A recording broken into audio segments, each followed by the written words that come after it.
Happy Thursday, and welcome into the PHNX Sun Devils show. I am Anthony Totri, joined, as always, on this marvelous Thursday by DJ Kyle, who's making all the magic happen behind the Mac. Guys, do us a solid. Hit that like button, hit the subscribe button, drop a 5-star review wherever you get your podcast. And, of course, as you can see, Chicken Little's not here. The blind mouse himself. He's not with us right now. He's too busy grinding. He's doing everything under the sun to keep the cog moving along. But it's okay. We got a lot going on here at PHNX. And here on the PHNX Sun Devil show, we're going to get into the depth chart for the Arizona State Sun Devils ahead of their first season in the Big 12. But before we get to all of that, big announcement this morning, Headspace with Cole Martin. First episode coming out later on today. So what is Headspace exactly? Well, how about Cole Martin tells you?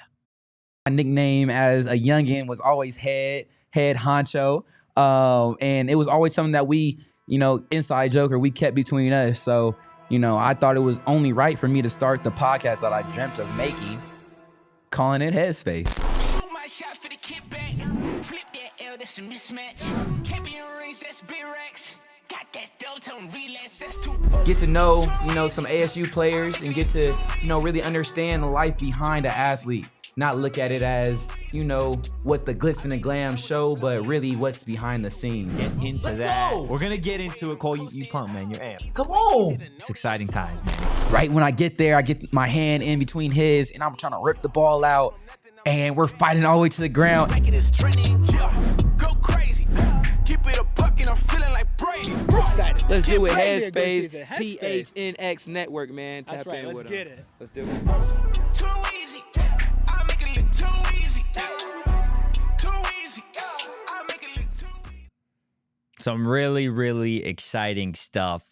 Super pumped for everybody to see that first episode of Headspace. Again, launching 4 o'clock this afternoon. Definitely be on the lookout for that. One hell of an episode. And then we do have one in the bank with Arizona State safety Xavier Guillory as well. So definitely be on the lookout for that. Cole Martin going to be doing a bunch of episodes, obviously, of Headspace throughout the Arizona State season. And I will tell you what, that guy brings the energy on the field and on the mic as well. So definitely get pumped for that. We've done a lot of podcasts, obviously, here at PHNX with athletes, with coaches. And Cole Martin, man, as a player who was bouncing around some Arizona high schools at one point, was the #1 corner out of his high school in Arizona, committed to Oregon, then obviously transferred to Arizona State. You're going to get a glimpse into his journey back to Arizona and really what makes him tick. It's going to be some exciting stuff. So definitely be on the lookout for all of that. Short bus in the chat. Eric, the sky is falling Ruby. It's tough. It's tough, short bus. Coach Stark Holmes saying we are a QB from being so damn good. Absolutely. Absolutely. So who's going to start for Arizona State at that quarterback position? Well, we're going to get into that. But first, want to tell you a little bit about our friends over at Chicken and Pickle. I don't know if you guys have been to that Glendale location, but I will tell you what. The drinks, the food, the vibes, the pickleball, they have it all. And you could turn it into a whole date night. You could bring a gang of friends out there, just have a good time. It is an absolute blast. I know Chicken Little, Eric the Sky is Falling Ruby, he had himself some chicken and waffles when he was there, and it was great. It was great. It was absolutely phenomenal. Do you want to tell the If I was Chicken Little, I wouldn't enjoy the chicken and waffles so much because that would make me a cannibal. Okay? Maybe That's all I'm they're saying. just that good, though. That's all I'm saying. Maybe they're just that good. Yeah, you know what? If I was a chicken and I had to eat chicken, it would be a chicken and Yeah, pickle. no, that's But I fair. can't lie. Out of all the dumbass nicknames that I've gotten, Yeah. Chicken Little kind of rubs me the wrong way. It rubs you the Looking at wrong you, way? SB, That's it's tough. fine. I don't really That's care. tough. That's fine. Guys, go to Chicken and Pickle. Check them out. Again, even if you're not big into pickleball, they got indoor courts, outdoor courts. They got ping pong. They got a giant battleship game that you could play, Connect 4. They have it all over at Chicken and Pickle. Head to chickenandpickle.com. That is chickenandpickle.com to see all the fun you can have at their Glendale location. And I'm actually heading that way, not to Chicken and Pickle specifically, but I'm heading to Sanderson Ford tomorrow morning to pick up a car. Our lovely, lovely friends over at Sanderson Ford, they've given us the opportunity to test drive some cars just to kind of get a feel for them, check them out. That way we could truly give you guys that firsthand experience as to what it's like to drive some of their cars. So I'm definitely pumped to go out there. And if you're in the market for a new car, Sanderson Ford is the place because you could trust them. They're family owned, and they've been family owned and operated through 3 generations. They thrive on a no hassle, no pressure, and no nonsense sales approach. And look, they are pushing for the playoffs, and you get the payoffs like deals on the 2024 Ford Bronco Sport Big Ben, just ranked highest in quality in its segment by J.D. Power, plus 0% financing for 36 months with no payments for 90 days on Ford F-150, Escape, Edge, Explorer, and Expedition. We were out there a couple of weeks ago just checking out the facility, and I will tell you what, it is a facility. It is like no dealership that I have ever seen before. It is massive. 2 stories, tons of brand new cars, great deals. They even got like a little diner in the back that you can go to, get some really, really good food for amazing prices. Guys, the Sanderson Ford Summer Sales Event is here, and they are teaming up with the Boys of Summer for a final playoff payoff sale. Purchase or lease any new Ford and get 4 tickets for your family to see the D-backs push for the playoffs. But look, this isn't the Diamondback show, so let's go ahead. Let's get into your Arizona State Sun Devils with just 16 days away till Arizona State takes on Wyoming. Turn me up. College football is right around the corner. Danny in the chat, that QB from Nebraska, is a practice squad kind of guy. He pushes Sam to be better, but not much else in my opinion. Well, let's go ahead and see. Who do I have starting for your Arizona State Sun Devils at quarterback this season? It is none other than Sam Leavitt. I've got Sam Leavitt being named the starter. I said it a couple days ago. I think he's going to be named the starting quarterback in less than 7 days. That was about 2 days ago. Wouldn't be shocked if you hear an answer on that Saturday, potentially Monday as well. I've got Jeff Sims backing him up there. And again, I want to make this clear. These are our predictions, okay? This is evaluations that we've seen out in practice from some of these positional battles, things that we saw in the spring, and then obviously how some of these guys fit in the offense and defense when we get there as well. But Sam Leavitt has really been impressive. Through the spring, he decided he was going to take some shots that, in all honesty, he didn't need to take. But he's gotten far more comfortable in the offense. You can see that every single practice. He's got, I would say, the biggest arm on the team, which for Arizona State, Kenny Dillingham, Marcus Arroyo, they are going to take their shot plays this season. It has to come, at the right opportunities in some of these games.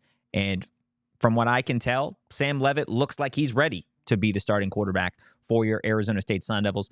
And I said it the other day, if he is able to get in a rhythm, which we've seen at times throughout fall camp, he's a damn good quarterback. This is going to be a run-first offense, but being able to take your shot plays when you can, being able to rely on a quarterback, his athleticism, he is surprisingly really, really athletic, which it's going to bring an element to this Arizona State offense that they didn't necessarily have last season with the quarterback room that they had. I do have Jeff Sims at that backup spot, and then Trenton Bourguet not listed as the third quarterback, at least to start the season. In a perfect world, you see one quarterback all season. In a not-so-perfect world, we're going to see multiple. But, again, everyone crossing their fingers, whoever it is, they're going to be out there all year long, and they're going to be tearing up some defenses. That would be nice. But it will be a run-first team. So who's starting at running back? No surprises here. Cam Scattaboo himself. He is an absolute monster. He doesn't get enough respect in the Big 12, and that's in part because there are a lot of really, really dominant running backs in the Big 12. You could make the argument that Ollie Gordon in the Big 12, Oklahoma State's running back, is the best running back in the nation, so I understand it. But Cam Skattebo, he's going to put the nation on notice this season for sure. Now, again, throughout fall camp, even throughout spring, before Alton McCaskill got here, there were conversations about who was going to back up Cam Skattebo. I don't think this is going to be a traditional 1-2 sense, so I do have DeCarlos Brooks listed as that second running back, but I do think you're going to see a healthy dose of Kyson Brown. He has been pretty impressive throughout fall camp as well. And then Raleek Brown, you're also going to see guys like Alton McCaskill get in there at certain points as well. Anything possible to keep those running backs as fresh as possible, considering that Marcus Arroyo is certainly going to lead a run-first offense. But when Sam Leavitt does drop back, whether that be in play action or just in a standard passing set, who's he going to be throwing it to? Well, a couple of different wideouts that I've got listed for Arizona State. Starting at that X spot, I've got Jordan Tyson. I've got Troy O'Meara at the Z spot. And then I do have Melquan Stovall starting in the Y over Jake Smith. Now, this was a tough spot because I do have Xavier Guillory behind Troy O'Meara and Malik McClain, the Penn State transfer, behind Jordan Tyson. Now, Malik McClain, in my estimation, he is a faster version of Troy O'Meara. Came on a little bit later in fall camp, did miss that first week. But since he has returned to Arizona State's offense, he has definitely been a little bit of a security blanket for Sam Leavitt and any of the other quarterbacks that do find themselves in an offense playing with Malik McClain. However, Jordan Tyson is getting the nod. Jordan Tyson, if healthy, is going to be the number one wide receiver for Arizona State. Last year, obviously, was still coming back from a really, really just gruesome knee injury that he had at Colorado, so you didn't see a whole lot of him. But go back, turn on the tape of what Jordan Tyson did his freshman year with the Colorado Buffaloes.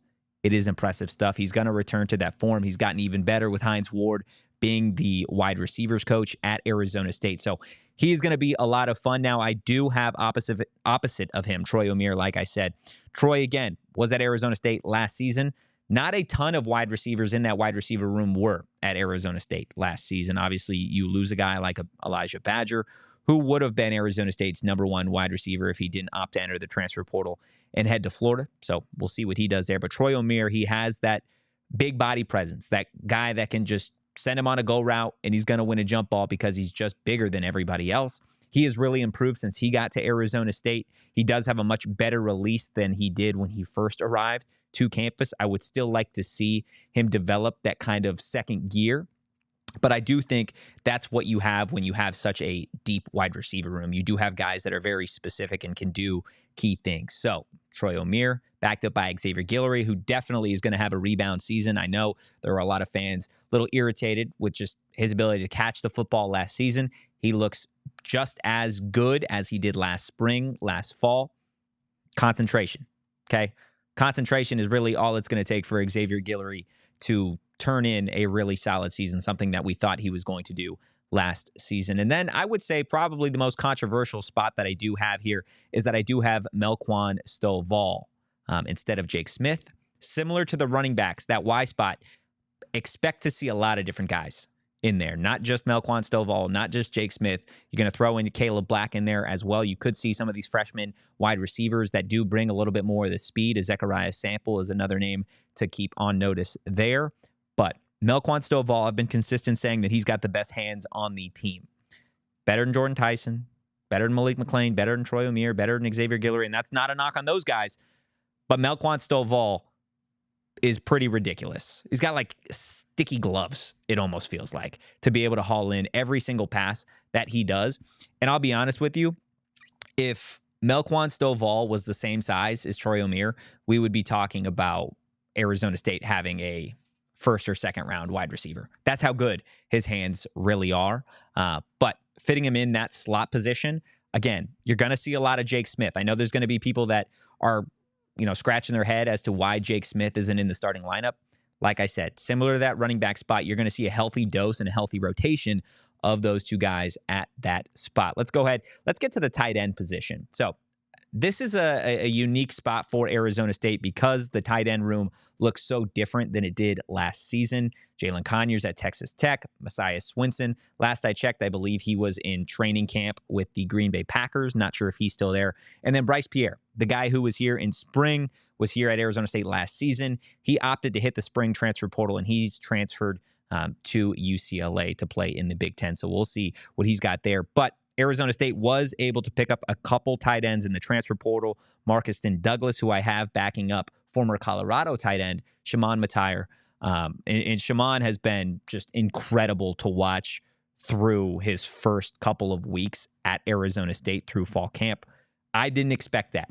To be honest with you, I did not expect Shimon to be the pass-catching threat that he is. You're going to see him out there on Saturdays. This kid looks like he could play outside linebacker, defensive end. He really is that big. He is the first player, I think, that I've seen at Arizona State where you look at the height and weight listed, and I'm like, I feel like it's off the other way. I feel like he's actually taller and bigger than what he's actually listed at.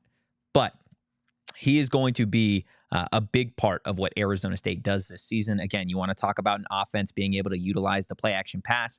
There is nothing a quarterback loves more than a big body tight end that you could just dink and dunk all the way down the field. But again, part of what Arizona State is going to do in terms of the offense, run the football. You got to be able to have tight ends that you can throw in there that aren't just pass catchers, guys that can actually move defensive linemen. They can get to the second level. They can move linebackers.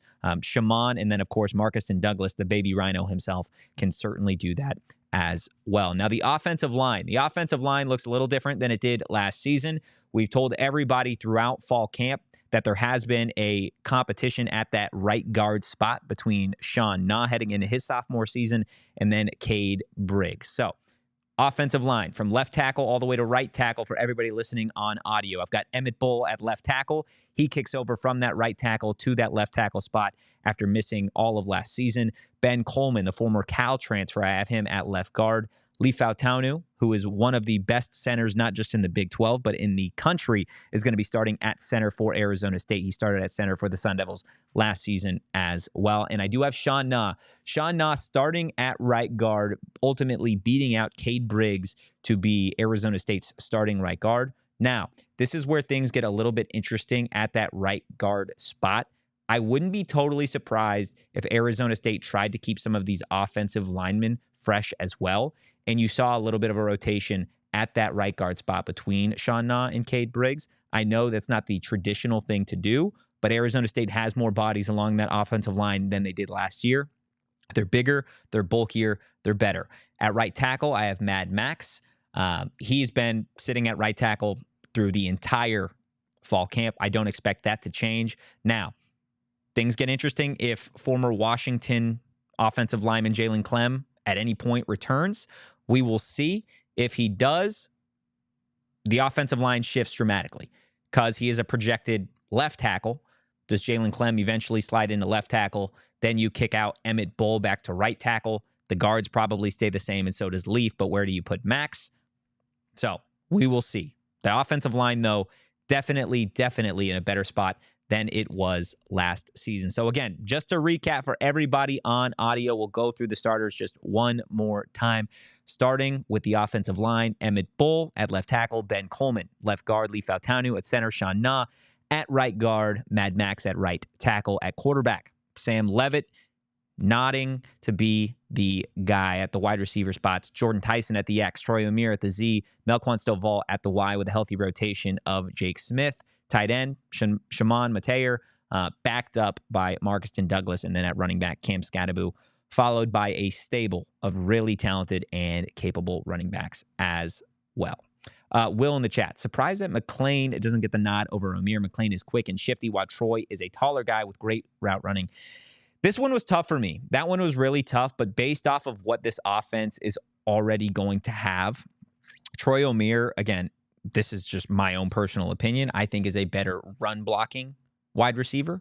That doesn't necessarily take away from what he can do in the pass game, but given the fact that he was here last season, you know there's going to be an emphasis on running the football for Arizona State heading into the Big 12. I think Troy O'Meara probably fits that role a little bit better. But this team is a lot deeper. There's a lot more talent and a lot more depth and a lot more size for Arizona State this season. So again, just because I've got some of these guys listed as starters, certain positions, it doesn't necessarily matter if you're listed at starter because there is going to be such a rotation with some of these wide receivers. And again, we see things change throughout the entire season. You never know if someone's going to get hurt. Of course, you want everybody to stay healthy, but that is a perfect world. And I can't think of a single college football season in the history of the game where there was a team that didn't have a single injury ever. So unless that happens, which again would be miraculous and amazing, expect to see a ton of wide receivers for Arizona State this season, including some of those freshmen, potentially a walk-on in Derek Usiba. So it's going to be a fun season for Arizona State's offense, and a lot is riding for offensive coordinator Marcus Arroyo. Let's go ahead, get to the defensive side of the ball.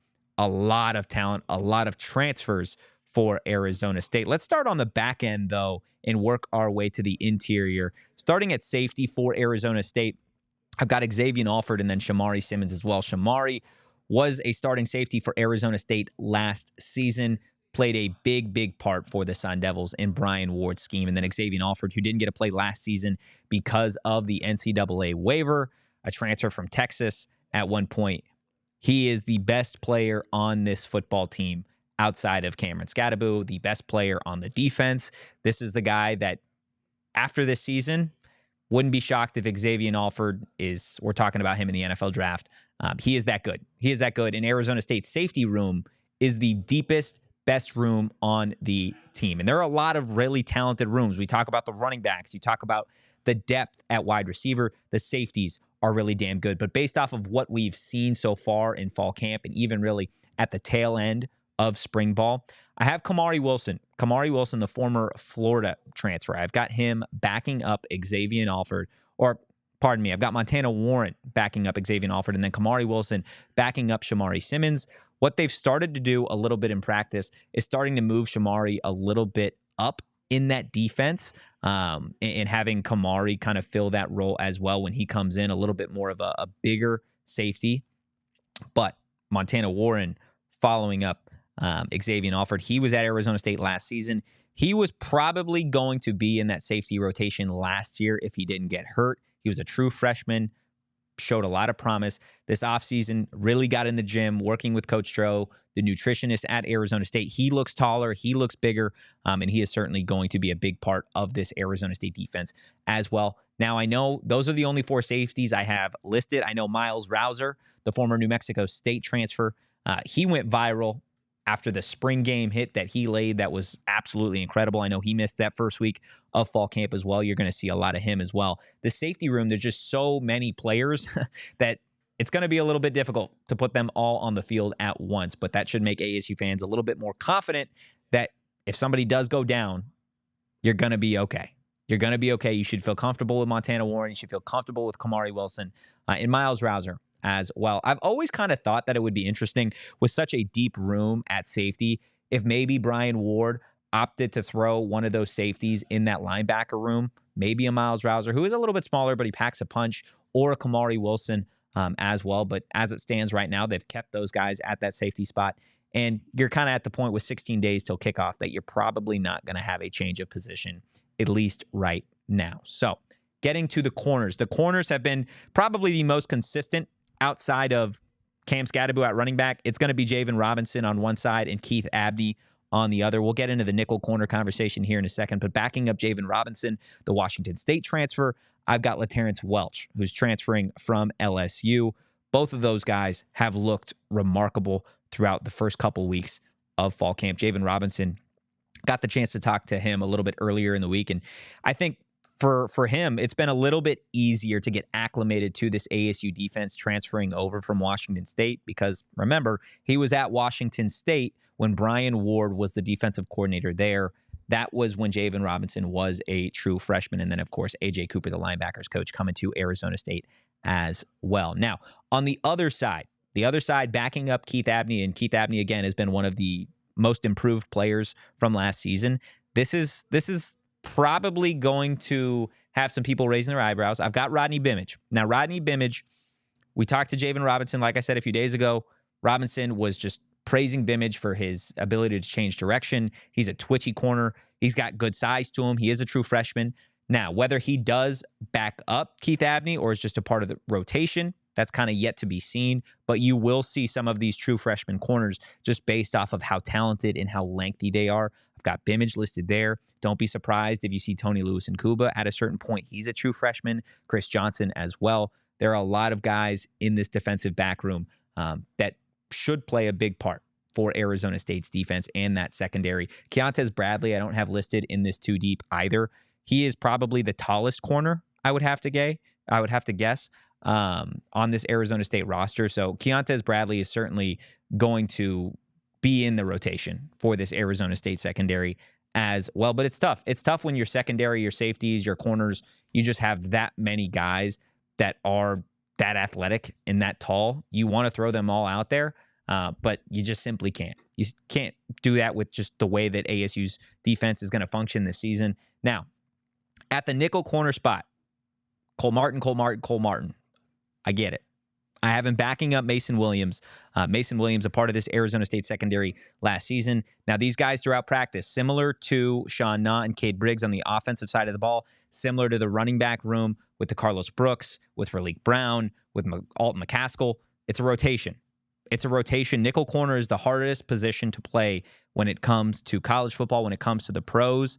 It's okay that you're going to have multiple nickel corners rotating throughout the season, probably rotating throughout series unless anybody does anything crazy. Whether it is a Mason Williams, whether it is a Cole Martin, I would say that is probably the toughest position right now for me to sit here and predict and tell you who's going to start, because Cole has made some phenomenal plays in practice, but so was Mason, and Mason was here last season. Of course, we'd love it if Cole was the guy, and he will be that guy at a certain point in his career at Arizona State. There is no doubt about that. But you're going to see a healthy rotation of those guys at nickel corner. And again, these are predictions, okay? The actual roster itself, the actual depth chart itself has not been released and won't be released probably till right before kickoff, to be honest with you, or at least a couple days before Arizona State actually does kick off that season. But the secondary is in good hands, whether that be with Brian Ward, the safeties coach, or, of course, Brian Carrington, that corner coach as well. Now, when you do roll out 5 DBs the way ASU does, you only leave yourself for 2 spots at that linebacker spot. And I do have the 2 transfers starting in the interior of this ASU defense at that second level. I've got Cyrus Fiaseyu, the San Diego State team defensive MVP last season. I've got him starting in the interior at linebacker, and then Keyshawn Elliott, the former New Mexico State transfer as well. He's starting at linebacker as well. Jordan Crook backing up Cyrus Fiaseyu. He's the Arkansas transfer. And then Tate Romney, who was here at Arizona State last season, had a really good season for the Sun Devils last year. When we got to fall camp, Tate Romney was a guy that you wanted in the starting lineup, right? You're rooting for Tate Romney because he was here last season, and he had a really, really good season when Arizona State as a team didn't necessarily have a whole lot to be thrilled about, at least on the field, right? You could talk about culture development, you could talk about the coaches, you could talk about whatever you want. Tate Romney had a good season last year, but because of these incoming transfers, guys that are bigger, they are maybe a little bit older, whatever, like, you're just going to kind of put them in that system. And Cyrus Fiaseyu, he could turn and run. He could turn and run if he needs to go with a slot guy, if he needs to follow a tight end. Cyrus can do that. Keyshawn Elliott is just a monster in the interior of this defense. He's about the same size as Eric Gentry was, maybe a tad smaller, and Eric Gentry was like 6'8", playing in the interior of a defense. That's huge. That is absolutely huge, physically and literally, because guys throwing it over the middle, you have a 6'5", 6'4" linebacker that put his hands up. Like, that's massive for an Arizona State defense that is going to be trying to get a lot of pressure. Quarterbacks obviously have to get the ball out of their hands as quick as possible. It makes it a little difficult when you got a linebacker in the interior that is 6'5". But I know I've said it before with the rotations, whatever, that linebacker spot is probably another position where you're going to see Tate Romney, you're going to see Caleb McCullough at a certain point. He played for Arizona State last season as well. He's going to be rotating in. And then, of course, I did mention Jordan Crook, who at the start of fall camp was competing to be a starter. And I wouldn't be totally shocked if him and Cyrus Fiaseyu just kind of go back and forth to start the season, especially start that Wyoming game. The linebackers are they're going to be an interesting position to watch all season long. Keyshawn Elliott for sure, Cyrus Fiaseu, and then Caleb McCullough, Tate Romney, Jordan Crook as well. Now, moving to the defensive line. The defensive line, the pass rushers, the interior of this defensive line as well. Unique group, a lot of transfers just overall, right?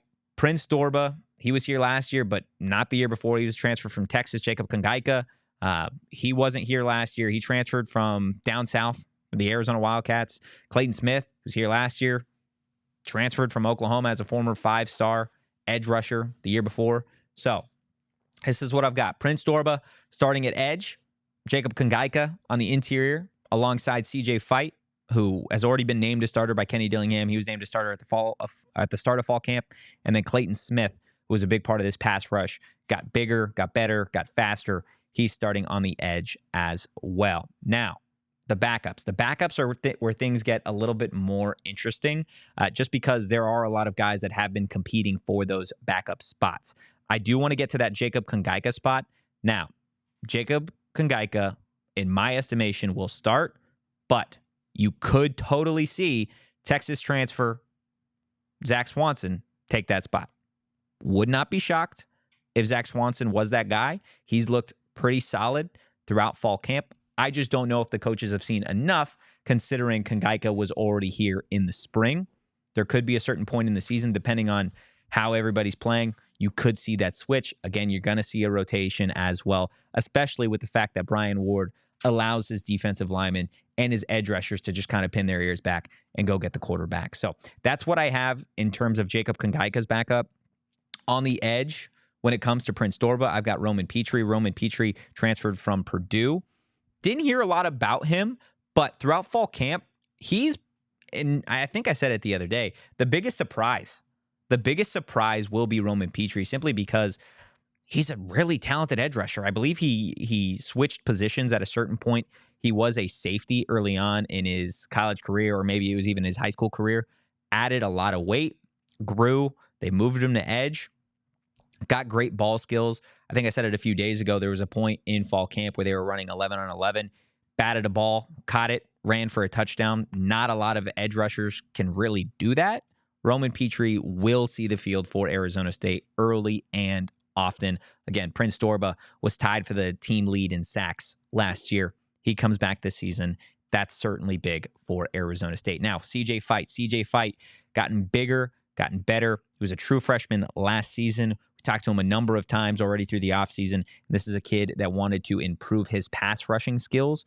Arizona State brings in a new D-line coach with Deron Reynolds, who has worked at Michigan State, worked with a ton of NFL pass rushers as well. So CJ Fight is going to be a fun player to watch. Again, a part of the very first Kenny Dillingham recruiting class. Have fun with it. Have fun watching CJ Fight. Go get yourself number 99 jersey, because CJ Fight's going to be here throughout the remainder of his career in Tempe. You can book that. Absolutely book it. Now, Clayton Smith, again, let's go ahead, throw that depth chart graphic as well. So I do have Justin Watley behind Kangaika, and then Swanson behind Fight. So Watley is a Cincinnati transfer. Older guy, was a part of that Cincinnati college football playoff team. He's been around college football for a long time, going to be a good rotational piece, and knows what the Big 12 was and is, right? At Cincinnati last year, Justin Watley, we talked to him when he first transferred over. He wants to win. He wants to win now. This isn't a rebuild. This is a reload for Justin Watley. And he figures to, again, be a part of an Arizona State defensive line that, in reality, there's a lot of depth across the board on this roster. The D-line, you could make the argument, probably has the least depth. That's not a knock on the guys, right?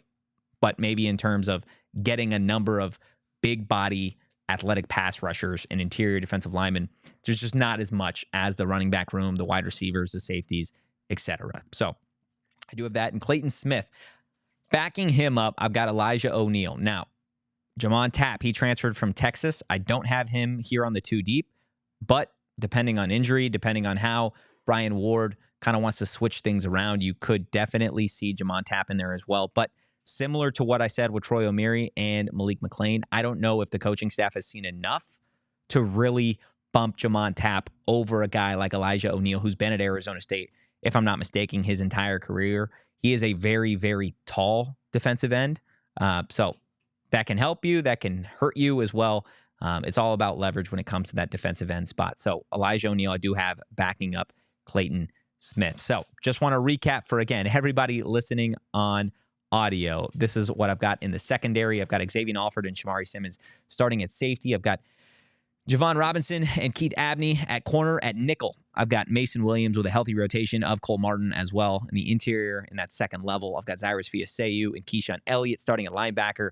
And then that first level of the defense on the D-line, Prince Dorba, Jacob Kangaika, CJ Fight, Clayton Smith from left to right. Short bus in the chat. What about Jeff Clark? Wasn't he having a good camp? I thought I saw. Yeah, Jeff Clark is having a really good camp. But again, you're seeing the benefits of Arizona State and Kenny Dillingham going out there and getting so many transfers, specifically on that D-line, right? Let's go ahead and pull that graphic up just one more time. Jeff Clark is there. Yes, I get that. Petrie, transfer. Watley, transfer. Swanson, transfer. Like, these guys have all made some serious noise, and Jeff Clark has really come on as of late. Again, these are predictions. These aren't finalized by any means. You will likely see Jeff Clark in here as well. And again, depending on injuries, which nobody wants, you're going to see a rotation of some of these guys. That's just the way it goes at any point. Will in the chat, Clark has been really good lately. I'm sure he'll crack the rotation. Yeah, absolutely. Again, just because it's too deep doesn't mean you're not going to see some of these guys in there early and often. You want to keep these guys as fresh as possible, and especially playing in Tempe where it is going to be 100-something degrees at kickoff for the first month of the season. You want to keep these guys fresh and being able to rotate them in, whether that be a Jeff Clark, a Zach Swanson, a Justin Watley, doesn't really matter at this point. I think all of those guys, and a lot of them, right, a Justin Watley specifically, they're older, right? Got the experience playing college football, just being around college football. They know what it's about. Sharon in the chat, the biggest question is how long can we keep Brian Ward? That is a big question. Last year, there were rumors that USC was going to try and snag Brian Ward. We know how bad that USC defense was last season. They were giving out 50 burgers like Oprah was giving out her books. Like, it's Brian Ward got a 3-year contract extension for a reason. And they're going to obviously try and keep him as long as possible. I did have this question in this conversation with a media member out there at practice not too long ago. Just what happens if Brian Ward does opt to leave at a certain point? Does A.J. Cooper, the linebacker coach, follow him the way he did at Washington State? Does Kenny Dillingham kind of get ahead of that and maybe promote A.J. Cooper to defensive coordinator? These are all good questions to have, because if Brian Ward does go and get a head coaching gig or a defensive coordinator job at an even bigger school, it likely means that this Arizona State defense has had a really good season. But we'll see. We're still 16 days away from kickoff. So who knows? These guys all wanted to be at Arizona State for a reason. Maybe they stay long term, which is, of course, what you want. Glenn in the chat, how many seniors on this defense? Seems a strong defense for next year, too. Yeah, that's big. Certain positions do have a lot of seniors. I believe Shamari is a senior, so I don't think he's got any eligibility after this. Xavier Alford, because of the whole NCAA waiver situation that occurred, he could technically come back and play one more year if he wanted to. Not sure if he will, but Keith Abney is going into his sophomore season. Montana Warren is a sophomore. I believe Kamari Wilson is a redshirt sophomore.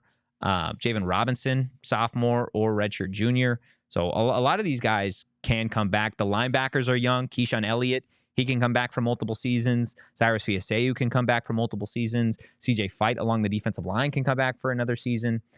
So there are a lot of guys that if they opt to not transfer, which it's college football, you know how the transfer portal works, Arizona State can return a lot of these guys from next season. B's in the chat. Devils run the table first 5 weeks. Hey, B said it.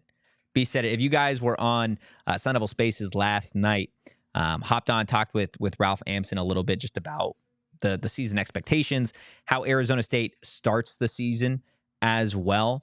You've obviously got Wyoming, which Wyoming is expected to be without their best player to start the season.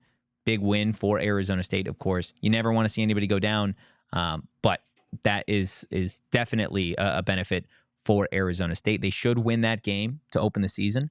Then Mississippi State, they're not a good team, but they are in the SEC. Mike Luke, of course, of PHNX Wildcats. He has said for a while now that he believes that ASU can beat Mississippi State. Mississippi State, again, not a really good team. They got a lot going on in that program, but Arizona State is the only team of the old Pac-12 to have never beaten an SEC team in the history of the program. So that is certainly something that you would love to see change this season. And if they do win those 2 games, Texas State, I know there are a lot of people that say don't sleep on Texas State. I'm going to be sleeping in my bed pretty cozy, just counting sheep. I don't think Texas State is going to be much of a problem for Arizona State. I know it's a road game.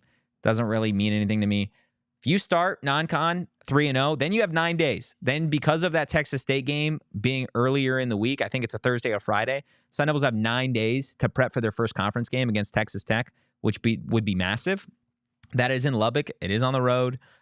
Texas Tech, I think, is a team people are sleeping on just a little bit. But if you are able to, again, if you're able to sneak out that win, then you get a whole bye week. You get a whole bye week, and then you take on your first ranked opponent in Kansas. So, you go 4-1, dude. I'm A-okay on that. I think there are 2 more winnable games on the season to go bowling, and that would obviously be a successful season for your Arizona State Sun Devils. Will in the chat, 2-1 or 3-0 going into the Tech game. Tough schedule after that bye week, though. Yeah, after that bye week, you've got Kansas, then you got Utah, your 2 toughest games of the season. So if you can be competitive in those games, that's massive. And hell, you sneak one in, that's even better. Bees in the chat, 4-1 or 3-2 at worst, in my opinion. I think Sun Devil fans and the coaching staff would love that. Again, the coaches, the players, they're obviously trying to win every single game, and they're going to tell you that because what else are they going to tell you? 4-1, 3-2. You will take that any day of the week. But guys, hit that like button, hit the subscribe button, drop a 5-star review, again, wherever you get your podcasts. And one final thing, head over to gophnx.com today. Click the little Die Hard tab. It's going to tell you everything that you unlock when you become a PHNX Die Hard. You're going to get a Die Hard membership card. You're going to get a free t-shirt every single year with that Die Hard membership. You're going to get access to the Die Hard Discord. You're going to get exclusive Die Hard only content. And I know that Die Hard content is coming because I hear Gerald over here in the back just typing away. You know he's got something cooking for you. Of course, Craig Morgan with PHNX Cardinals. The list kind of goes on and on. And those are just a handful of the benefits that come with that PHNX Die Hard membership. Again, head to gophnx.com today. Click that Die Hard tab. Become a PHNX Die Hard. But that is going to do it for today's episode of the PHNX Sun Devils Show. We appreciate everybody stopping by live or listening on audio. If you enjoyed the content, again, be sure, tune in, PHNX Sports YouTube, 4 o'clock, Headspace with Cole Martin. Be there or be square, okay? It's the pilot episode. It's going to be a lot of fun. Brings the energy. Kick back. Have fun for a half hour, especially if you're an ASU fan. Give us a follow at PHNX_Sun Devils. You can follow DJ Coop at KCoop Sports on social. You can follow me at Anthony_Totri, guys. But as always, go Devils and peace. We all silly like the mayor.